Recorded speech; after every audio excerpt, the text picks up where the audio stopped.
I'm Sophie Rosenfeld, project director for this year and a member of the history department here at Penn. And this afternoon, it's my distinct pleasure to welcome a colleague from across the university, Michael Kearns, to our series. Michael's a distinguished professor in Penn's computer science department, where he holds the National Center Chair, and is the founding director of the Warren Center for Network and Data Science. Michael also has appointments in the economics department and in multiple departments at the Wharton School, which should give you some idea of his breadth, and he consults widely in the world of finance and technology. But what makes Professor Kearns so unusual and a wonderful addition to this series is not just his renown as a computer scientist, it's also his thoughtfulness about the social and ethical implications of his areas of expertise: machine learning, artificial intelligence, and especially algorithmic decision-making, and his ability to explain developments in those fields to those outside the technology sector as well as within. We invited him here today to tell all of us across areas of interest, professions, schools, knowledge levels, something about where we are now when it comes to artificial intelligence and algorithmic design, where we're headed, the challenges before us, and what we can do about them. I think we're all at least vaguely aware of how much algorithms shape our daily lives these days, from medical care to the picking of movies to watch, helping us ideally make better decisions. But we're often less aware of some of the negative impacts of these developments, including on justice and fairness. And Professor Kearns neither brushes away the problems, nor does he suggest we give up on artificial intelligence. Instead, he's focused on how algorithms themselves might be made better and indeed more ethical, an idea with enormous implications for the future of choice making. So Michael's going to speak now for about 40 minutes on the ethical algorithm and the future of choice, which is also the subject of his 2019 book, co-authored with Aaron Roth, called The Ethical Algorithm: The Science of Socially Aware Algorithm Design, which I recommend to all of you as a complement to this evening's lecture. Then he'll take some questions from the audience. So please listen, think, write your questions into the Q&A at any point, and we'll take up as many of them as time allows. Thank you very much. Sophia, thank you very much for the introduction. Thanks to all of you for joining me here. So I am first and foremost a career machine learning researcher, as we would call it. I've been working in the field since graduate school in the late 80s. So suffice to say, I've seen a lot of change in my career. When I was working on it in graduate school, machine learning was an obscure corner of the then discredited field of artificial intelligence. And so I've seen a lot of change, especially in the last 10 years. And those of you who follow technology news will know that, especially in the early part of this decade, there was quite a bit of excitement around kind of major empirical successes of AI and machine learning in areas like computer vision and speech recognition. And these products and services now, this technology now, is stuff that we all use daily. It's embedded in the apps we use, the technology we use. It's almost like electricity now, in the sense that we don't even notice it. We expect it to be there.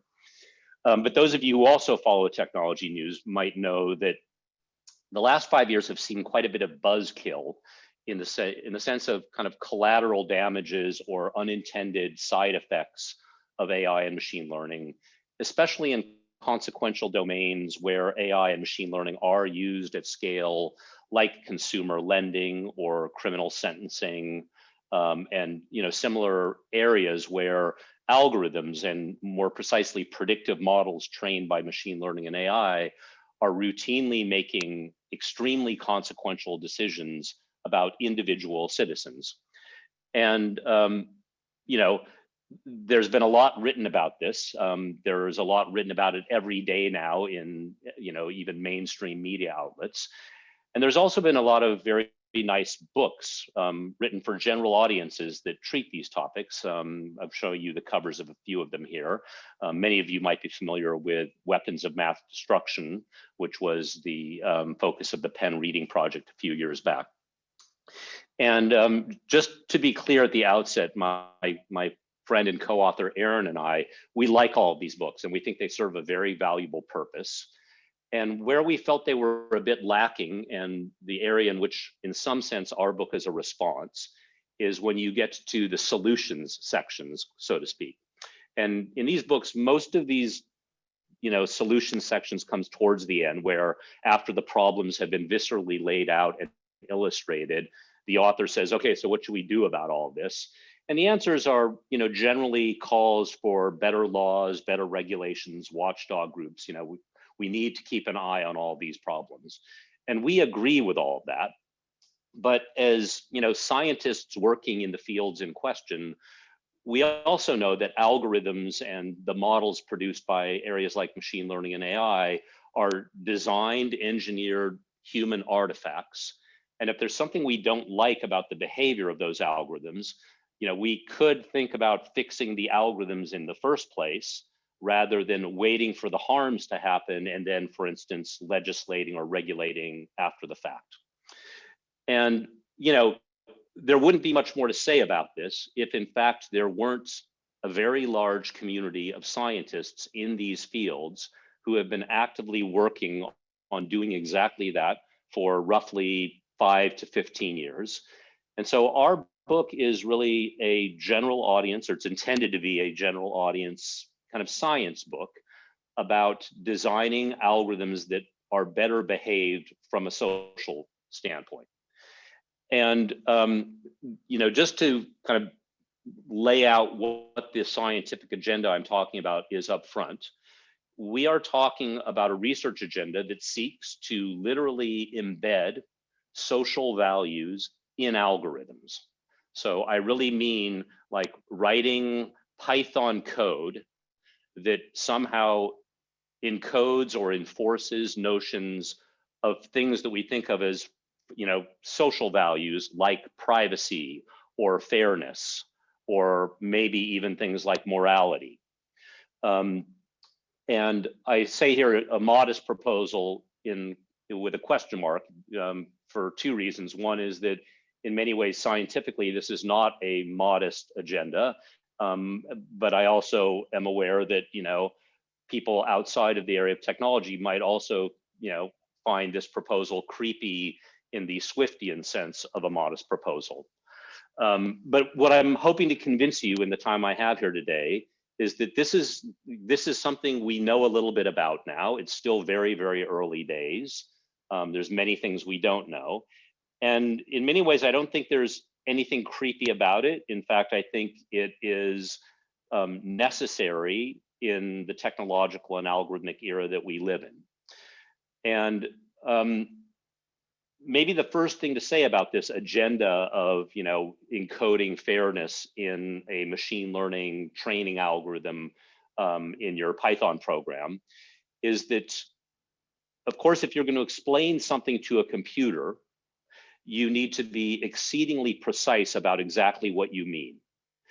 And I don't think it'll be lost, especially on this audience, that computer scientists and machine learning researchers are far from the first community of scholars to think hard about things like fairness, for example. Of course, interest in that topic goes all the way back to the Greek philosophers, and more recently, for at least 100 years, economists and legal scholars have thought very carefully about what fairness means, what are different notions of fairness and the like. But none of those communities have ever had the interest or the need to be so precise about what they meant by those words that you could actually write it down in lines of computer code.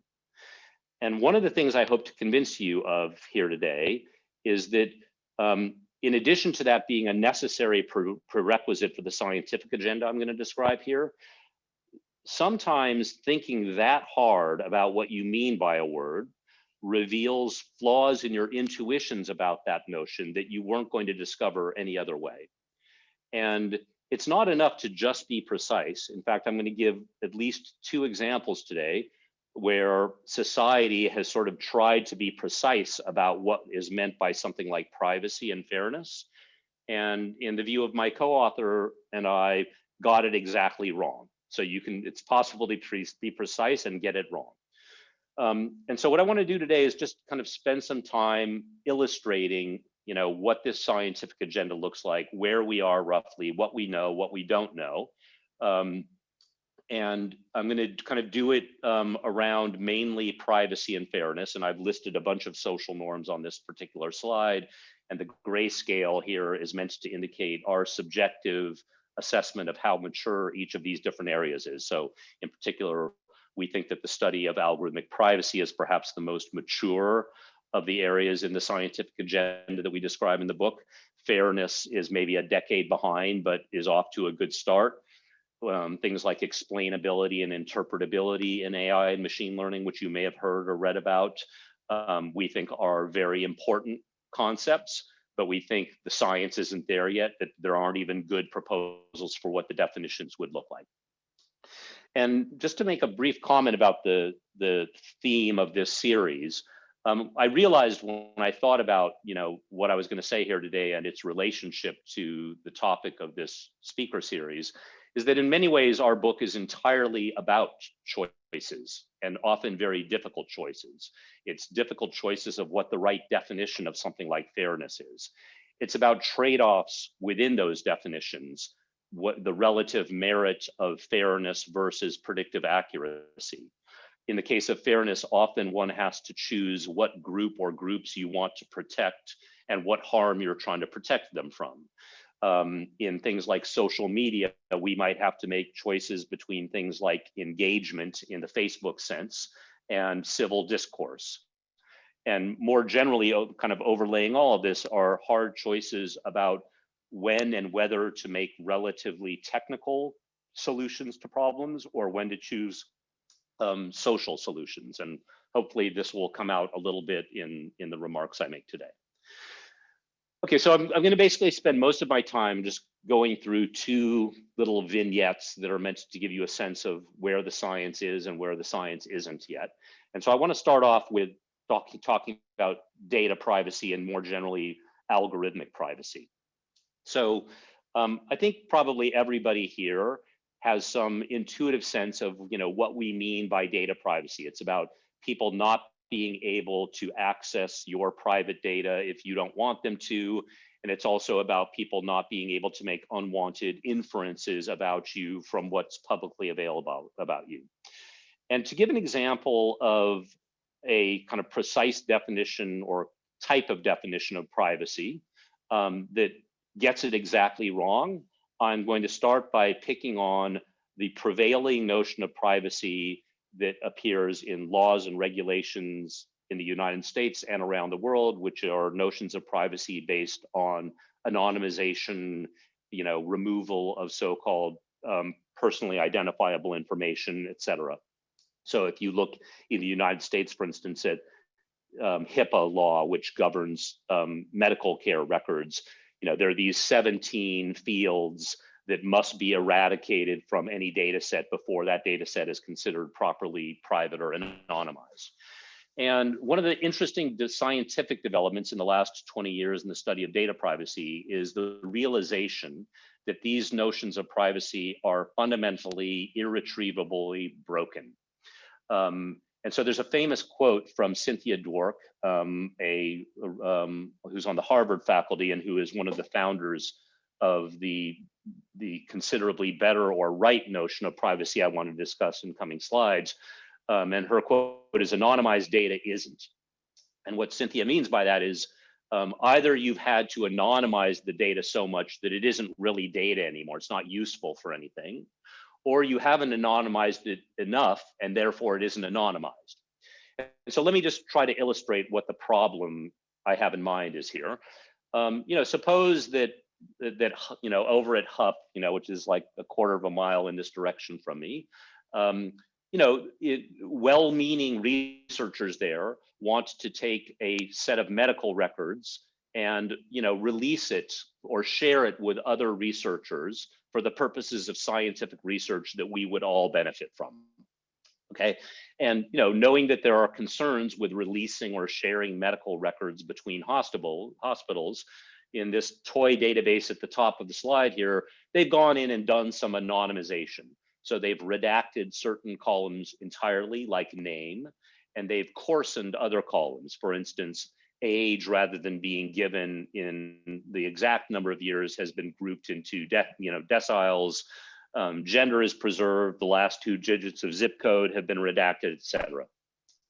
And the magical thinking around anonymization notions is that somehow if I do enough of this kind of deletion and coarsening, that there should be some privacy promises, right? But unfortunately, nobody, has ever precisely articulated the semantic notion of privacy that you should find satisfying that these kind of operations on the database would provide.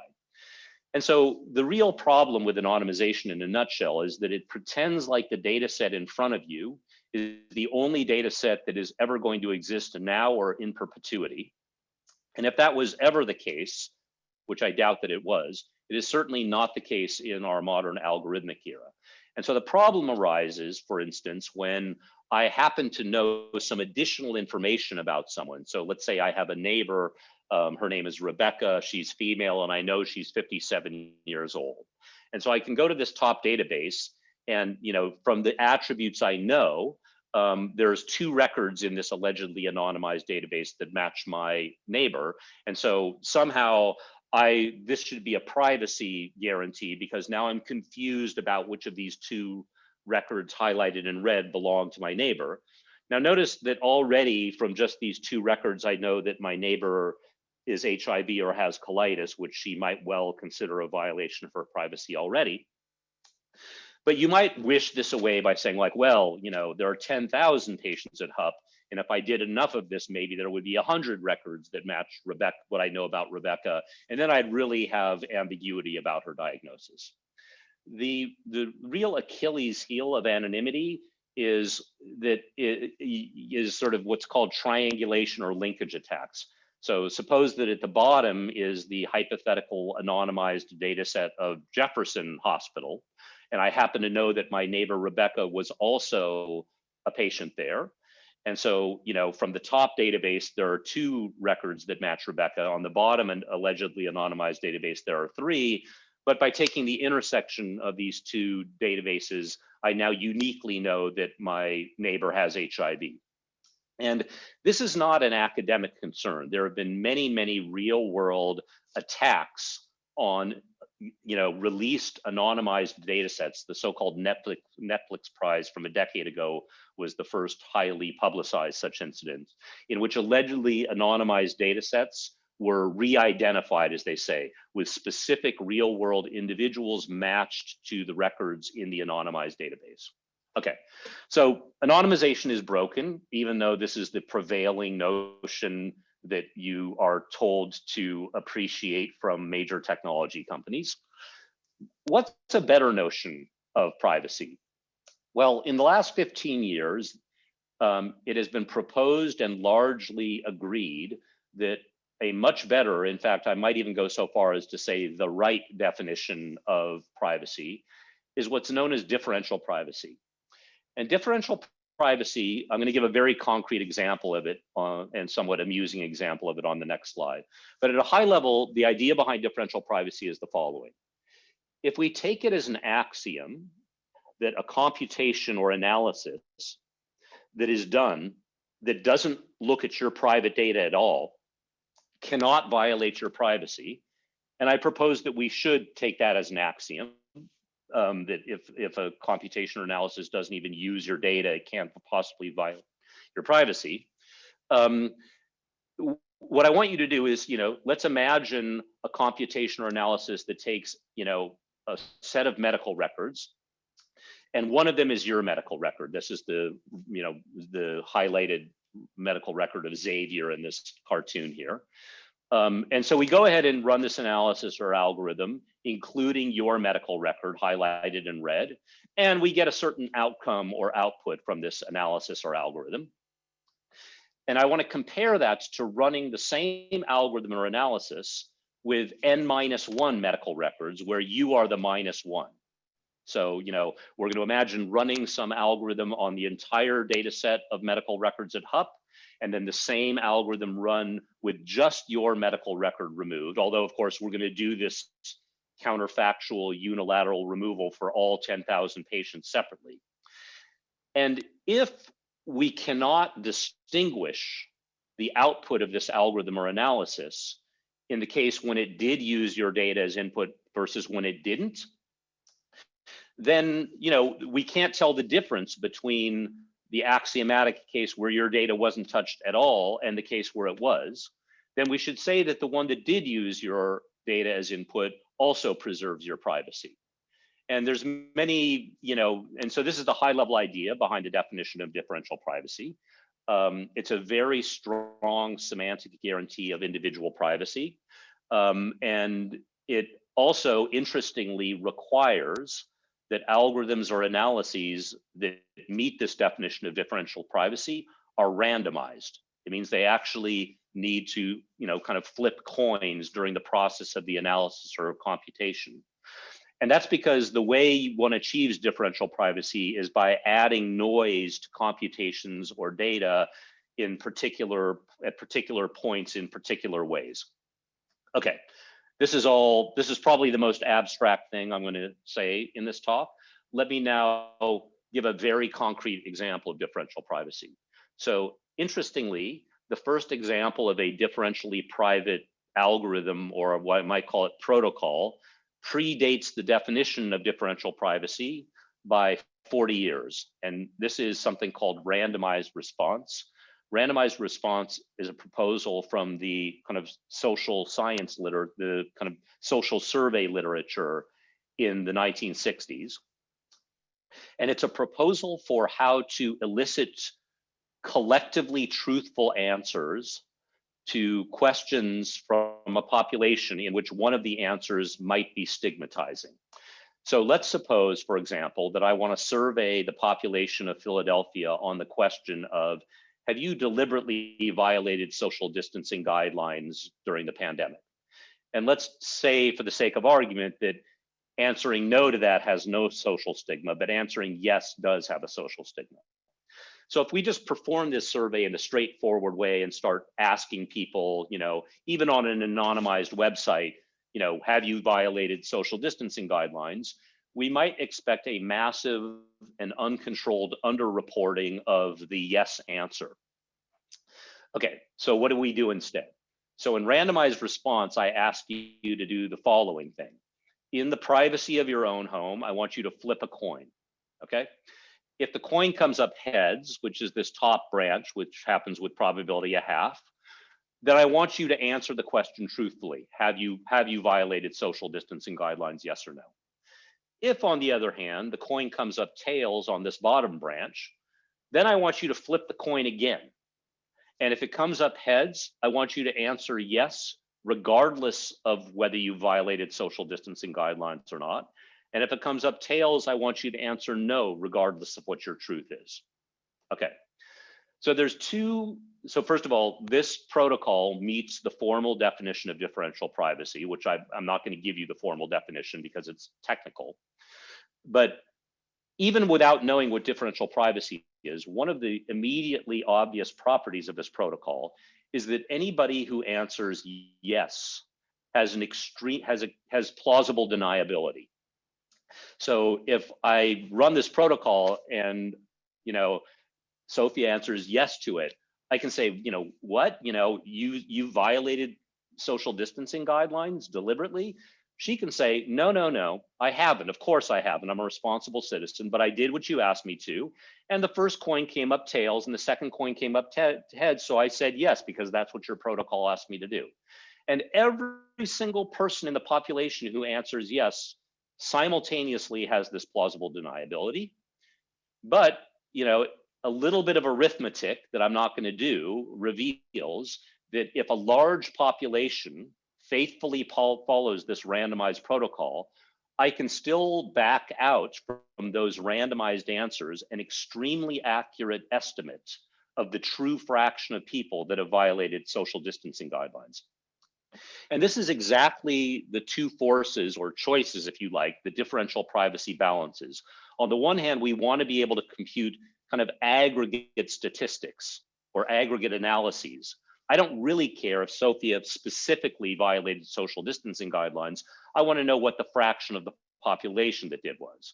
So any kind of computation that I want to do that's about an aggregate population, but I want to protect the privacy of specific people's data, this is what differential privacy is meant to provide.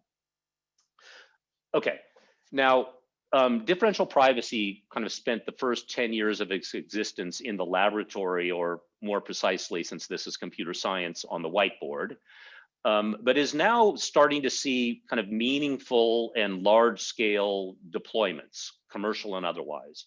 So on the topic of COVID, for instance, back in the spring, Google started publishing what they called community mobility reports, which were basically heat maps showing you in your metropolitan area what areas of the city uncomfortably large numbers of people were gathering in uncomfortably close proximity for uncomfortably long periods of time, in case maybe you were one of those people and you wanted to stop doing that, or you wanted to know where to avoid. And how did they get the data for these heat maps? Of course, from the geolocation data on Android phones. And they are very aware of the fact that without any special effort, just releasing even these aggregate heat maps without sort of the randomization that differential privacy calls for, that might be subject to these kinds of attacks that anonymity is vulnerable to, where I kind of triangulate a bunch of these heat maps, perhaps over many days, and I figure out exactly where you've been on each day. And so they didn't just release the raw heat maps unaltered. They released differentially private versions of those heat maps. They basically added noise to those heat maps that still made them useful for the purposes of knowing where the hotspots were, but also gave some guarantees of individual privacy. And the real moonshot for differential privacy is going on even as we speak, because the US Census a few years ago decided that every single report and statistic that they released as a result of the raw block by block census count data in the 2020 census would be done under the constraint of differential privacy. And so that's great from a privacy perspective. As the randomized response example shows, right, providing that privacy comes at some expense to accuracy. And so one of the concerns about the use of differential privacy in the census is that when you add the noise to the counts of extremely small communities, which might be largely minority communities, for instance, in Alaska, you might actually disappear those communities by the addition of the noise. And since census data is used for federal budgeting decisions, this could have real economic consequences for those communities. And there's no fix to this. This is a hard choice. You want to provide more privacy, you need to add more noise, and you have to run the risk of a greater chance of disappearing some communities and affecting them economically. Okay, let me say a little bit about fairness now. So the study of algorithmic fairness compared to algorithmic privacy is much more of a work in progress. In particular, I've kind of suggested to you our opinion that differential privacy has been broadly adopted as, if not the right, a right definition of privacy. Not only do we not have that kind of consensus in the study of algorithmic fairness, there's a sense in which we know that won't be possible. So in just the last few years, there have been a number of papers that kind of take on the form of Arrow's impossibility theorem in social choice theory, for those of you that know about that. These papers start off by saying, like, well, why do we have so many definitions of fairness? Why don't we wrap these all up into one that has all of the good properties of these different definitions? And the paper then says, like, well, look, let's take an axiomatic approach. Here are three properties that we would want any fairness definition to meet, right? And you, the reader, you look at these three axioms and you say, yes, yes, yes, these are extremely weak axioms. I would definitely want these three axioms to hold, but I probably want other things to hold too. And of course, the punchline of the paper is, well, guess what? Here is a theorem proving that you cannot simultaneously achieve these three properties, except in perhaps trivial, uninteresting, unrealistic situations. So not only in the study of fairness will there, again, as in differential privacy, be a trade-off between fairness and accuracy, you might really have different definitions of fairness fighting with each other. And just to make this, painfully clear, you might find yourself confronted with a data set in which asking for more fairness by race necessitates your accepting less fairness by gender. Okay, it doesn't have to be the case, but there are such data sets. Okay, so again, hard trade-offs are hard choices. But I want to spend, most of my remaining time just giving you some sense, since it seems like every day there's a new headline about this or that lending model, or this or that criminal recidivism prediction model, or this or that college admissions model having racial, gender, or other bias. I want to just sort of explain how this happens in layperson's term. Why does this happen? Is it, for instance, that machine learning engineers are incompetent, or worse, are racist and writing little lines into their code that say well, if the applicant is white, then do this, otherwise do that? The answer to that is more or less a resounding no. In some sense, the answer is more disturbing than that, because it turns out that the actual scientific principles of machine learning, if adopted unmodified, you should expect them to lead to different kinds of discrimination or bias. And I'm going to try to explain why in a few slides. So let's suppose that the Penn admissions office, which is only a couple hundred yards over this way, were to ask me to help them build a predictive model for success at Penn based on information from high school applicants to Penn. Okay, and to make things simple, let's suppose that, and so that I can draw pictures, let's suppose that we only have 2 attributes of a high school applicant that we're going to use to make this prediction. On the x-axis is the high school grade point average of the applicant, and on the y-axis is the SAT score. And so we have a cloud of green points here, okay? And the x coordinate corresponds to the GPA of that applicant, and the y-axis corresponds to the SAT score. And the pluses and minuses indicate whether that student succeeded at Penn. So immediately, just to be clear, I'm talking about a data set which has been filtered 2 times already, right? Because in order to know whether a student succeeded at Penn or not only did they have to apply, we had to accept them, and then they had to matriculate. They had to choose to come, okay? And there are all kinds of biases that could already be present in this cloud of points that I'm showing you because of those steps of filtering.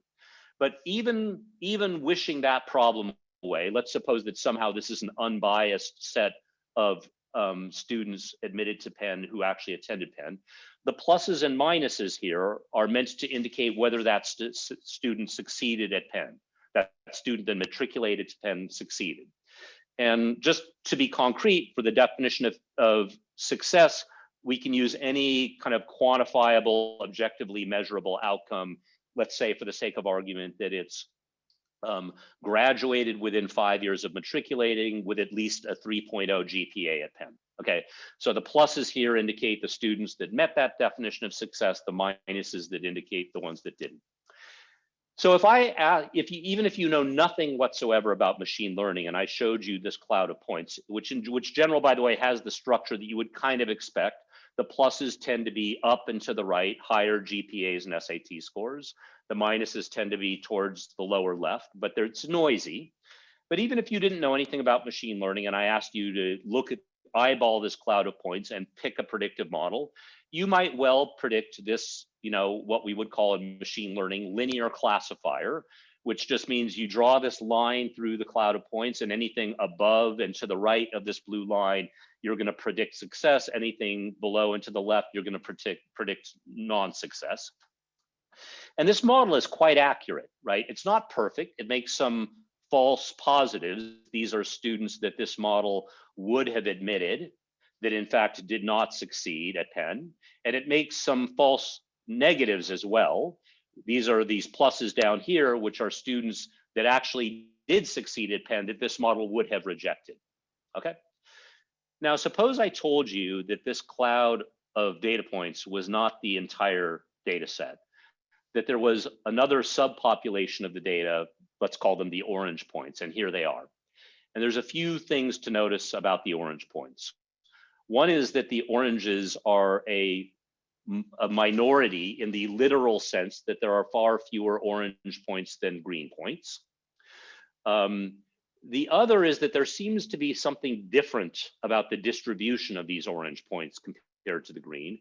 In particular, the orange cloud of points seems to be shifted down on the y-axis, i.e. has systematically lower SAT scores than the green population. But despite that, they are not less qualified for success at Penn. If you had bothered to carefully count the green points, you would have discovered that slightly less than half of the green points were pluses, whereas in the oranges, it's exactly 50-50. So what's going on here, right? Why is it the case that the orange population is just or more qualified for success at Penn than the greens, even though their SAT scores are lower?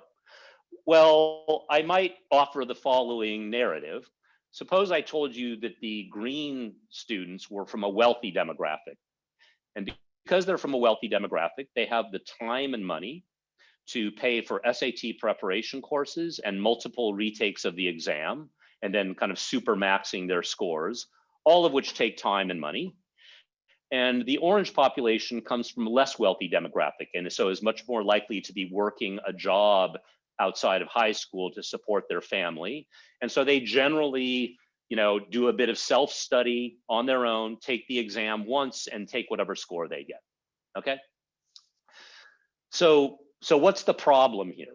The problem arises, okay, and by the way, if I asked you to build a predictive model for just the orange population in isolation, you might well pick this purple linear classifier, which does a perfect job of separating plus from minus.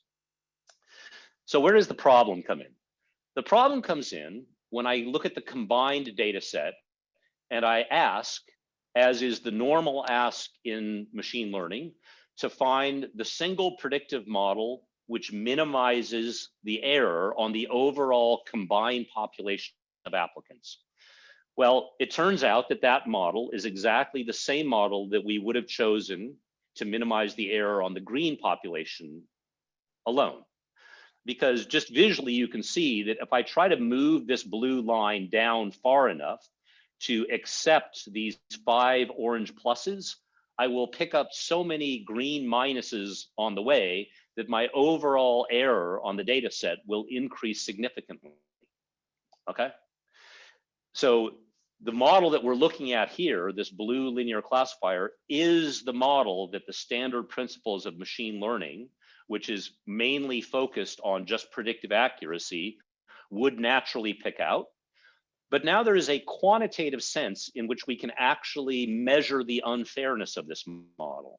Because if in college admissions, I think of the greater harm as being a false rejection, we might also think of false acceptance as a harm, right? Because it's not great to be accepted to a college that you then don't succeed at. In the same way, it's not great to be given a loan that you can't repay. But if we, for instance, for the sake of concreteness, define our notion of unfairness to be the disparity in the false rejection rates between the orange and the green classifier, between the orange and green populations, this classifier, which minimizes the overall error, also is about as unfair as you can get, because the false rejection rate on the green population is close to 0, and on the orange population, it's close to 100%. Now, you might be saying, well, this is stupid. Why don't I build a 2-part classifier? If the applicant is from the green population, then I apply the blue classifier. And if they're from the orange population, I apply the purple one. And this adjusts for this systematic difference in SAT scores, which is not directly related to success in college. Good idea. Unfortunately, to the extent that we have laws in the United States and elsewhere that are precise about what fairness means, this kind of 2-part model is explicitly forbidden. So for example, in the United States, in consumer lending, it is against the law to have either a process, model, or algorithm that uses race as an input in consumer lending decisions. This toy example I've given you is an example where such a law, while I'm sure well-meaning like definitions of anonymization for data privacy, gets it exactly wrong. Because on this example, that notion of fairness of forbidding looking at race or group here actually guarantees harm to the very group that you thought you were protecting by such a law. And so we argue in the book that definitions of fairness that try to get at fairness by restricting what inputs you give to a process or a model are broken. And that what you should do instead is explicitly constrain the output behavior of your model to not, for instance, discriminate in the way that the blue model does, okay? What would that look like? Well, that would look like just kind of a rather small technical modification to our objective, right? Rather than saying, let's find the model which minimizes the overall error, period, we could say, let's find the model that minimizes the overall error, subject to the condition that the difference in the false rejection rates between these two populations is at most, I don't know, 0%, 1%, 5%, 10%. So we have a knob in this definition. It's a quantitative or parameterized definition, as we would say in machine learning. In the theme of this series, there's a choice to be made here, right? Because if we set that knob at 0% and demand exact equality in the false rejection rates, that's a very strong constraint, and that might come at the cost of greater predictive error. If I turn that knob to allow 100% difference in the false rejection rates, then it's like I didn't ask for any fairness at all. And you can actually study quantitatively on real data sets where fairness is a real concern, exactly what this trade-off looks like. So if you look at this far left figure, for example, I know you can't read these axes easily, but on the x-axis is predictive error, so smaller is better. And on the y-axis is unfairness as measured, for instance, by something like the difference between the false rejection rates between the two populations on the cartoon before. And every one of these red dots corresponds to a different model. It's like a different way of drawing a line through the cloud of points on the last slides. And what you can see, of course, we'd like to be at zero. We'd like to be at the origin. We'd like to find models that have zero error and zero unfairness. In real machine learning applications, even ignoring fairness, you're usually not going to get to zero error, okay? But this curve shows us the choices we have, right? We can either choose to pick this model way up here, which has the smallest error and very large unfairness. Another choice is this model down here, which has zero unfairness, but high error.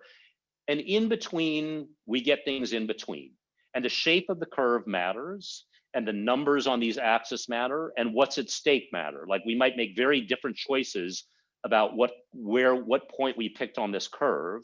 If I told you that this was a criminal recidivism prediction that's going to be used as input to somebody's sentencing, versus what's at stake here is what ads you get shown on Facebook.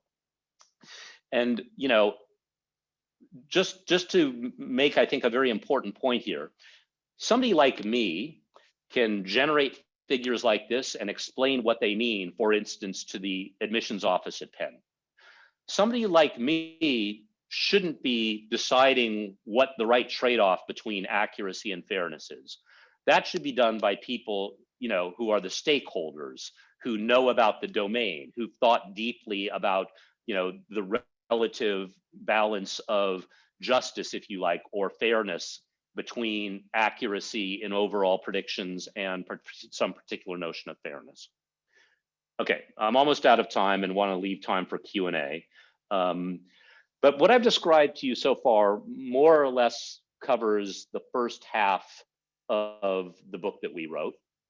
And I want to point out something about everything I've said so far, which is I've implicitly been inviting all of you to think so far about as algorithms being the perpetrators of harm on innocent civilians or citizens, right? So it's like, you might be denied for a loan, your private data might be leaked by an algorithm, and you don't even know that that happened to you, and you don't even know that an algorithm was responsible, okay? there are a lot of settings in our modern world where it's not so easy to exclusively place the blame on the algorithm, because a population of users of an algorithm, or more precisely an app, are complicit in some feedback loop with the algorithm itself. So here, for instance, I'm showing you a screenshot from Google Maps, asking for the lowest driving time route between Penn and Longwood Gardens, okay? So, what could be better? Think, for those of you that are old enough, like I am, to the era of fold-up maps in the glove compartment, and maybe, half-hourly traffic reports that only covered the main freeways and might well be stale by the time you got there. What could be better than this app where you say, I want to go from here to there, and in response, not just to what the map looks like, but to all of the real-time GPS traffic data on the roads right now, basically tells me this is the route which is your lowest driving time. What could be better? Well, this is where kind of game theory comes in, because what a game theorist would say these apps are doing is they are nudging us towards a selfish equilibrium, right? Because at a high level, driving on the roads, it is a game in the technical sense that where everybody else is driving affects the driving times that I experience, and where I drive affects all of your driving times, perhaps in a small way, but in the aggregate in a big way, okay? And so what these apps basically let us do is all compute in response to what the rest of you are doing right now, my selfish best option. And this basically is nudging us towards some kind of competitive equilibrium. For those of you that are familiar with it, literally a Nash equilibrium. And for those of you who know a little bit of game theory, you will know that just because something is an equilibrium doesn't mean all of us, or even any of us, are better off for it. And in particular, there's a famous theorem called that goes by the name of Brace's paradox that actually shows that in a network of roadways where we are all affecting each other's driving times, it could be the case that all of us are, by acting in this self-interested competitive way, all of us are actually driving roughly 33% more than we collectively needed to under some alternate centrally designed, I might even call it socialist solution, okay? And so you might say, okay, big deal, who cares? I'm still going to use these apps, even if collectively we might be worse off right now. For me to get from Penn to Longwood Gardens, it's going to be faster for me to use the app. And so again, kind of what's at stake matters. And I think we're all quite familiar with this level of personalization. Like, if you shop on Amazon, it's always making recommendations, maybe ones that you even like quite a bit, about what products or books you might be interested in. And so it's hard for me actually to argue that you're receiving highly personalized recommendations for products that you like somehow has a negative impact on me, the way it might in the sense of commuting, because we're kind of competing for a finite resource when we're driving on the roads. But I ask you to think about things like Facebook's news feed, right? Which is optimized for your engagement, right? So like Google Maps, the news feed algorithm of Facebook is just trying to give you what you love the most, right? Your shortest drive, instead of your shortest driving time, it's the content that you seem to most respond to. And your incentives are aligned with Facebook's, because the more time you spend on Facebook because you just love the stuff that it's feeding you, the more ad inventory they have to show you, and the more revenue that they make, okay? And so, you can ask, well, what's wrong with that? And again, I think it's quite useful to kind of separate the individual from the collective. From your perspective as an individual, maybe there's nothing wrong with Facebook optimizing the content you see for your interests, but maybe collectively, things like that drive us to a bad equilibrium in the sense of leading us to a collective state where we are more isolated and less tolerant of opposing viewpoints and have a less deliberative democratic society.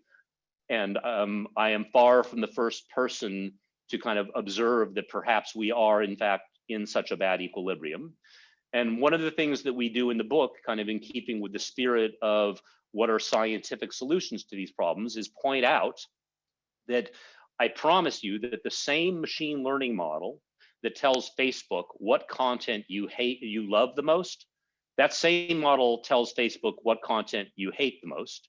And so I will end with like the proposal that if Facebook wanted to, they could, they could play with the mixture of content they showed you and know, statistically at least, whether they were showing you a mix of stuff that you only loved, only hated, or in between. And there's no reason that they couldn't, in fact, give us all like a little slider that we could experiment with ourselves each day, asking for different mixtures of content that Facebook thinks we would like versus things that we wouldn't like. And so let me stop there, and hopefully I've left a little bit of time for questions, and thanks all of you for attending. Thanks so much, Michael. That was extremely interesting, and not surprisingly, a number of questions have come in since. I have some of my own too, just because you've brought up so many terrific examples here. But I'll start with this one because it asks you something about the kind of cultural specificity in all of this. And it said, I'd be interested to know how cultural specificities are taken into account, if at all, in defining key terms such as privacy, since what is understood as desirable privacy may differ according to country, culture, or context, medical privacy versus, for instance, privacy in what I post on Instagram. That made me think too of the fact that, when I talk about these questions with my own students, they're certainly very interested in fairness, but they're not that interested in privacy. Privacy doesn't strike young people sometimes as quite as pressing a concern as people, in our demographic. So, and then that might be culturally construed as well. So I'm wondering if you could say something about how the kind of universalism in this kind of thinking versus the cultural specificity. Yeah, so a couple comments. So in my wanderings in general, I find that cultural specificity comes less into discussions around privacy than it does in considerations of fairness, for example. So while completely acknowledging that different groups and different individuals have different, demands or desires for privacy, some people really don't care about it at all. Some people care about it a great deal. I haven't encountered yet sort of systematic cultural differences on that notion. Whereas, when it comes to fairness, there seems to be, an upfront acknowledgement that different cultures might care about different notions of fairness. So for instance, in the United States, especially these days, there is great concern around racial disparities. In other countries where there's just considerably less racial diversity, there might be less concerns about racial fairness and much more concern about sort of religious discrimination, for example, okay? So in some sense, what I was kind of proposing as a drawback of fairness research, which is that there are too many definitions, and it's almost like you can program any definition of fairness that you want. But in some sense, since fairness definitely seems to have a lot of cultural specificity, maybe that's actually a good thing.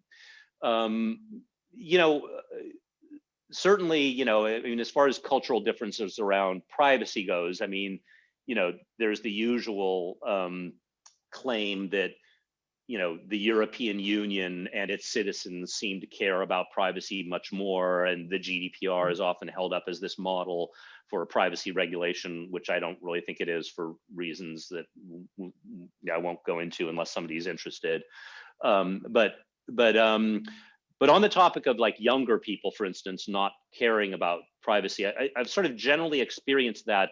But since I also, work with undergraduates and young people, and I actually am, for the third year this semester teaching a course on exactly the topics of this lecture, but at a more technical level, I find that even students that are technologically sophisticated who previously didn't care about privacy, when they learn more, they start to care a lot more about it. So for instance, one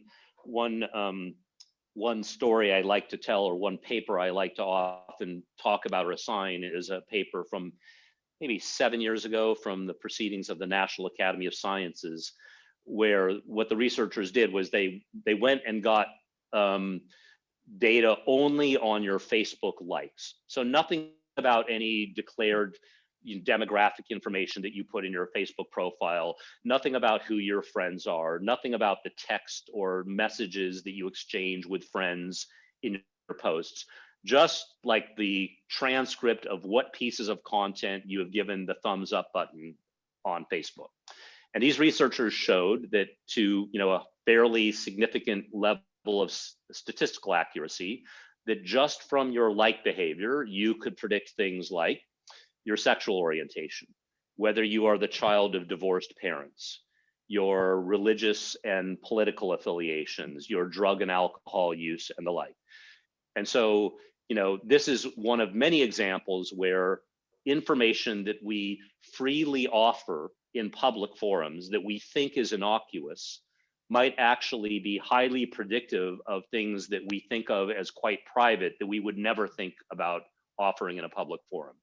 And when you show kids that, it often changes their mind about privacy. Yeah, that is fascinating. That does suggest, right, that the things we give away that we think are not particularly worrisome can be put together in ways that we might not appreciate. Well, somebody else asked a question about the opposite, finding more stuff in the data, which is to say, how do we find all the subpopulations in the future data to check for unfairness? Good. So if I'm channeling that question correctly, you might mean like, well, okay, I could ask for fairness by race, I could ask for fairness by gender, I could ask for fairness by religion. So actually, I like this question because I think one of the favorite pieces of research I've done in the last decade or so myself with colleagues here at Penn was exactly on this topic. And one of the themes of our book is that machine learning won't give you for free anything that you don't explicitly ask for, and it will not avoid behaviors that you want to avoid that you didn't explicitly instruct it not to avoid. And so, to give an example of that in the line of this question, suppose I train a machine learning model and I explicitly, kind of in the way that I suggested in the college admissions example, I demand that it be fair by race, by gender, by age, by income, by disability status, etc.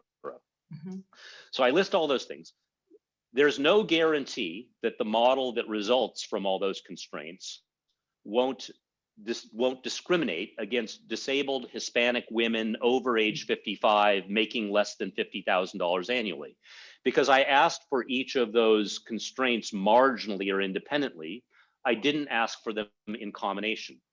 And I learned in doing this work that there is a term for this phenomenon, broadly speaking, known as intersectionality, which I'm sure that many of you knew about long before I did, for exactly this kind of notion of overlapping groups, that people are members of many different kinds of groups. And so it turns out there are things you can do scientifically here. You can actually design algorithms that will not only enforce fairness constraints by the attributes that you list, but by kind of complex combinations of them, or even more complex functions of them.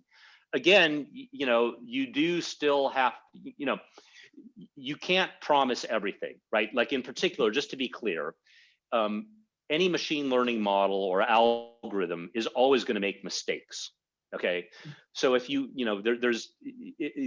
this is the nature of machine learning. You're taking sample data from some population, you're trying to predict something, you have a finite sample, your model can't perfectly capture the world, you're going to make mistakes.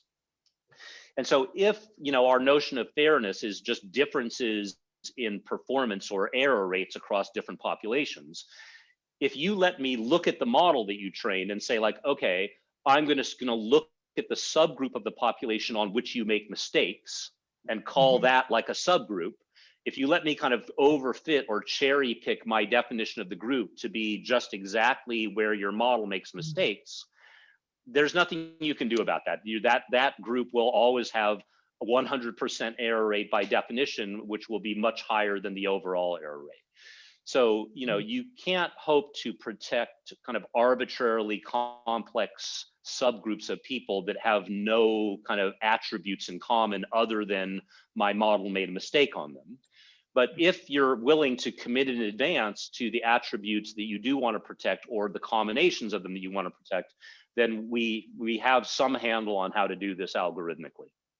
That's fascinating. So the intersectionality can be understood in a kind of algorithmic fashion. Yeah. This has been one of the more satisfying Right. pieces of work I've done, just because, we did it as kind of this technical question that was quite challenging and interesting. And then we discovered that there's this, whole notion in the social sciences and elsewhere that specifically study this notion. And so that was kind of a serendipitous project. Because it's true that when you started talking about your pluses and minuses in your entrance to Penn example, you started talking about them originally around income, and by the end they were maybe proxies for race. But you could imagine the data would look a little different if you talked about it around race versus income, or some combination of the two might change the pattern. That's exactly right. Yeah. And by the way, maybe one thing I'll say more about this is it's easy to sort of write down the algorithmic problem of, being fair with respect to more and more constraints. Mhm. The concern empirically is that the more constraints you enforce, just the worse your trade-off between fairness and accuracy. So maybe I can ask for a million fairness constraints, but the only way I can satisfy them is with a model that has horrible predictive error that we would never really want to use in practice. And so one of the interesting empirical things about this line of research is that it does appear, at least on many data sets, that you can actually ask for this much kind of richer notion of fairness, this intersectional notion of fairness, and still, find yourself within a model with appealing error. Well, some people want to know more about the sort of how do you make this all become a real world project as opposed to an abstraction, and they're asking in some ways questions about business. So let me read you one or two of these. Someone in our audience asks, but how will a capitalist system be willing to adapt or encode these algorithms if they don't maximize profits? How would you persuade them to do so? And there's another question along those lines that says, let me see where I can find this. It seems differential privacy depends on the amount of noise added by the company. Is there a concern companies could claim or advertise differential privacy, but add little to no noise? In other words, sort of some skepticism, it sounds like, about whether it's Netflix or Penn will go this route. Yeah. So on the second question, that could and has happened. Like one of the earliest uses of differential privacy was by Apple, and they used it in a very innocuous application, which is to gather statistics on app usage, right? So Apple, and especially its developer community, is very, very interested in usage statistics for different apps. Okay, and so are and app developers are, obviously. But they also know that might be sensitive, private information that I might, for instance, be embarrassed that I still play Bejeweled for 7 hours a week, for example. And so they proposed iPhones will upload usage statistics from my phone, but it'll add noise to it in a way that promises differential privacy. And after they did that, some researchers took a hard look under the hood at the implementation and the claims and basically said, oh, you are not adding nearly enough noise to provide the privacy guarantees that you're sort of proposing. So these kinds of things, like everything, it's possible to get implementations wrong, to make bad choices about the details of implementations and the like. I think, maybe let me address the first question, which I think kind of had a slightly broader scope, which is if, as I've suggested, all of these enforcements of social norms will come at a real cost to adoption, revenue and profits will be lost. So why in the world, what's the path to adoption? So I think it's a fewfold. One is, I think, the sunlight is the best disinfectant is a big element of this, right? These topics are getting more and more scrutiny, right? And furthermore, right, one thing that's very new in my career in the last few years is kind of the rise of AI machine learning activists, as I might call them, people that really kind of view their role as watchdogs of this technology. And because a lot of these products and services where there are privacy and fairness concerns have public-facing interfaces like, like Google search or Facebook or APIs, like commercial APIs, like face recognition systems offered by all of the major cloud computing providers. There has arisen an ecosystem that's, some mixture of academics, researchers, journalists, and the like, who do audits on these products and services and point out their flaws, right? So, even though I have a role at Amazon these days, it is not, it is no secret that Amazon's face recognition engine was kind of audited a couple of years ago and shown to have gender and racial bias by, by journalists and academics. So I think that scrutiny is a big part of it. By the way, mileage varies across them, but the big tech companies are actually very aware of the science that I'm described here. And in fact, many of them have large numbers of researchers and engineers who are thinking hard about implementing these things internally. So I think, so I think the combination of the companies starting to understand these technologies and realizing that, they could do this, that it might cost short-term revenue, but it might be good in the long run, especially if these things are getting more scrutiny, from watchdog groups and the like, is a big part of the equation. I think the other big part of the equation that I think will actually be the slower parts to evolve are laws and regulations, right? Because until you actually get precise about what is expected from a legal and regulatory standpoint, it's hard for companies to know what to do, right? And so, like, in my view, that, having spent a lot of time in the finance industry, like the finance industry in people, still think it's the Wild West there. But as an industry, the finance industry is extremely heavily regulated with very, very precise regulations, right? I mean, down to sort of the technical level where particular patterns of trading in the exchanges is illegal, okay? And there's sort of nothing like that in the tech community, right? So even though companies might want to do well by things like fairness and privacy, I think until our laws and regulations get more precise around what the expectations are, it's a little bit hard for them to know exactly what to adopt, how to adopt it, and how to make the choices. And the reason I think that part is going to take longer is just because of the relative kind of stasis of governmental agencies compared to industry, right? Like I think one of the things I'm suggesting here is that the staff composition of technology regulatory agencies needs to undergo a sea change before this can happen. Interesting. That's really thinking about this. I mean, there's so many dimensions to this. It's a little mind-boggling for somebody like me to think about how much the choices, in some sense, made by computer scientists, whether in academia or in corporations like Amazon or Google, are in a sense shaping the choices we're all making without recognizing the sort of prior set of choices beyond them. So I'm going to ask you one last question because it's just rolled in, and I think it's a nice place to end, which is about sort of the public role in all of this. And I'll read you the question. The quest for the ethical algorithm seems to require greater vigilance, but also hyper-specialization. I was wondering what the role of the public might be in this new world of negotiations between ethicists and their clients, who would likely be either states or corporations. So I guess that means the rest of us. Yeah, I mean, I'm very much aware in my work and my career and in the book that I wrote that, for better or worse, there's a real sense in which society has been delivered to the doorstep of computer science in the last 2 decades or so.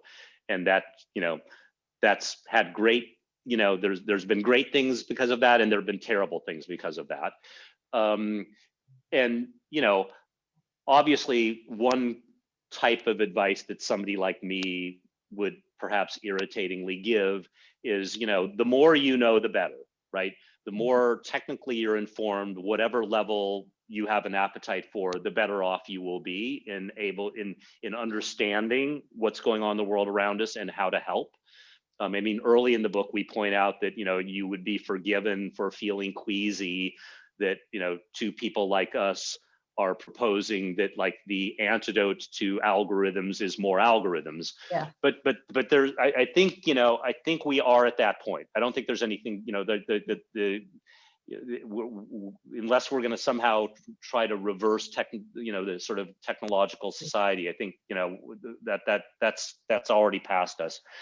I do think, on a more perhaps productive note, other than telling people to go like learn computer science and machine learning and the like, I think the biggest gap in this whole picture are, kind of people in the middle, right? So, I'm an advocate for people like me, getting involved in policy discussions, getting involved in ethical discussions, getting involved in discussions with legal scholars and with regulatory agencies and companies and the like.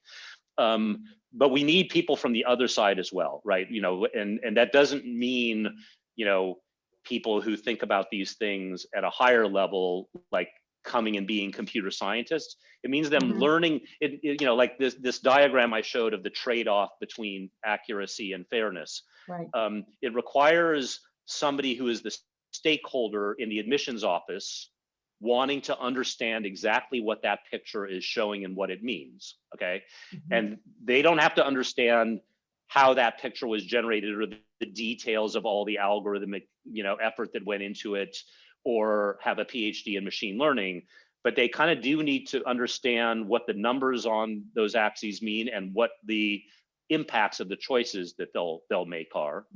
And I think the other big area where people like me need help is in thinking kind of about the, like in some sense, everything I've talked about here and we talk about in the book is talking about a very narrow piece of the overall machine learning pipeline, as I call it, or workflow, right? So, in something like criminal recidivism, like upstream from where somebody like me would enter, comes the gathering of data from police reports and arrests and criminal records and prior convictions and failures to appear in court. And there are all kinds of things that are going on there that, that affect the data that one sees, right? When somebody fails to appear in court, it could be because they just blew it off, or because, if they appeared at that court date, they'd lose their job and not be able to support their family anymore. And like by the time somebody like me gets that data, it's just like a column that says how many failures to appear. And so I think, people, if people want to know how they can help other than becoming, computer scientists, I think kind of just understanding that whole workflow and also the downstream effects of, we build, again, for somebody like me, the job kind of ends with the predictive model, but then the predictive model is out there in the world making decisions that might inform, like parole decisions. Right. And those obviously have serious consequences. And so, there are people at Penn who think about these things that I've been talking to a lot the past few years that kind of think about, as they say, more the socio-technical system aspect rather than the middle piece of it, which is kind of the algorithmic part. And so I think, that is a very fertile and important area for people to play in.